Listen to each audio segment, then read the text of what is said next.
মিথ্যে কথা, শঙ্খ ঘোষের লেখা। লোকে আমায় ভালোই বলে, দিব্যি চলন সই।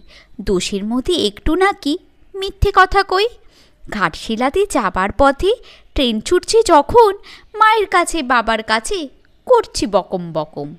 হঠাৎ দেখি মাঠের মধ্যে চলন্ত সব গাছে এক এক রকম ভঙ্গি ফুটি, এক এক রকম নাচে। ওমা, দেখো নৃত্যনাট্য।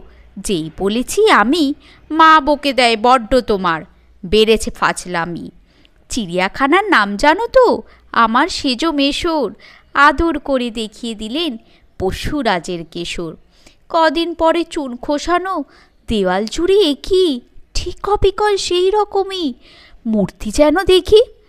ক্লাসের মধ্যে যেই বলেছি সুরঞ্জনার কাছে, জানিস আমার ঘরের মধ্যে সিংহ বাঁধা আছে। শুনতে পেয়ে দিদিমণি অমনি বলেন, শোনো, এসব কথা আবার যেন না শুনি কক্ষণো। বলি না তাই সেসব কথা, সামলে থাকি খুব।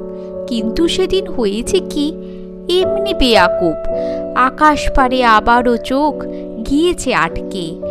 শরৎ মেঘ দেখতে পেলাম রবীন্দ্রনাথ।